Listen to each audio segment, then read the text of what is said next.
Hello, my name is the Reverend Dustin Burrow, and I'm the pastor here at Christ United Methodist Church in Albuquerque, New Mexico. I want to thank you for joining us for our sermon time this Sunday. Since we have celebrated Easter, we've been looking at each of the disciples and what their role has been in the scriptures and kind of what's happened after Jesus' resurrection.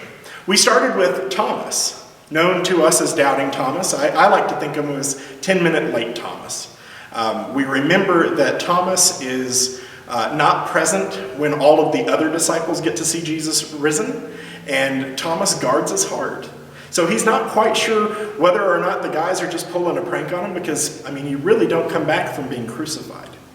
And yet, when Jesus interacts with Thomas, we're given that statement of, "Blessed are those who believe and not see."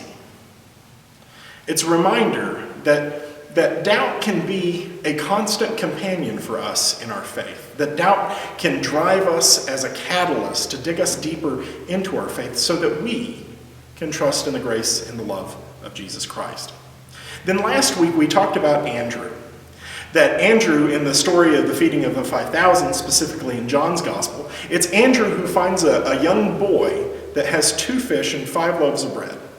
And it's out of that small gift of that boy that Jesus is able to feed 5,000 people. That we remember from Andrew's story that even the smallest details, they matter. And with that, they're able to feed 5,000 and do amazing things. And so we give thanks for people like Andrew taking note and pointing out that these gifts make a difference. This week we're going to talk about Peter, probably my favorite disciple. He is best known for sticking his foot in his mouth. The man speaks before he thinks. Specifically throughout the Gospels, he's constantly called out for that. And it's kind of one of my favorite aspects of Peter. And it's amazing what God is able to do with Peter after that. And so our scripture reading comes from the Gospel according to Matthew in the 14th chapter, verses 22 through 33. Hear now those words. "Immediately he made the disciples get into the boat and go on ahead to the other side, while he dismissed the crowds. After Jesus had dismissed the crowds, he went up onto the mountain by himself to pray. And when evening came, he was there alone. But by the time the boat, battered by the waves, was far from the land, for the wind was against them. And early in the morning, Jesus came walking towards them on the sea. But when the disciples saw him walking on the sea, they were terrified, and they said, 'It is a ghost!' And they cried out in fear. But immediately Jesus spoke to them and said, 'Take heart, it is I, do not be afraid.' Peter answered him, 'Lord, if it is you, command me to come to you out on the water.' He said, 'Come.' So Peter got out of the boat, started walking on the water, and came towards Jesus. But when he noticed the strong wind, he became frightened and began to sink. He cried out, 'Lord, save me.' Jesus immediately reached out his hand and caught him, saying to him, 'You of little faith, why did you doubt?' When they got into the boat, the wind ceased, and those in the boat worshipped him, saying, 'Truly, you are the Son of God.' For the gift of Scripture, we give thanks." So Peter, it's important to know that Peter goes through a name change. He's originally known as Simon. He was a fisherman, and Jesus comes to him and calls to him as a disciple. Calls him to become a disciple, and in so changes his name from Simon to Peter. And with that, it's also known as Cephas, which also means the rock. It is the rock in which Jesus will build his church on Peter and that. So we remember that Peter is one of the inner circle of Jesus' disciples. Out of the 12, 3 of them are very close: Peter, James, and John. It's those 3 who get to see Jesus raise a girl from the dead. It's those 3 who get to see the transfiguration. And it's those 3 that get to witness the moment of weakness of Jesus in the Garden of Gethsemane. We remember that Peter is the one who will deny Jesus and disown Jesus at the garden. And we remember that because of a rooster crowing 3 times. But what's important is that this story of the water, and Jesus walking on the water, and Peter being called out to join him in this, Jesus says, "You of little faith."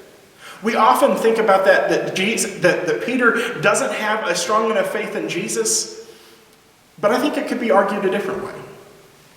That Peter doesn't have enough faith in himself to follow where Jesus calls him. And I think that's the piece that I want to focus on today. It's important to note that Jesus calls us to ministry. Each and every one of us, whether you don a stole, or you're a pastor, or if you're a layperson, Jesus calls each one of us to a specific ministry and gives us the ability to do so. Grants us the tools and the wisdom and the grace to do it. And so I think that's one of the important things for Peter. Peter, this disciple who can't seem to keep his foot out of his mouth, is called to do these great things. It's Peter who begins, after the resurrection, it's Peter who speaks to the crowd at Pentecost. And thousands of people start to follow Jesus because of that. It's Peter that's attributed to two letters in the New Testament, 1st and 2nd Peter. It's thought that Peter himself wrote them, or perhaps a secretary of his or a disciple of his is the one who wrote 1st and 2nd Peter. It's also thought that John Mark's account, the Gospel of Mark, is actually Peter's account, but written down by John Mark. And so I think these things are important.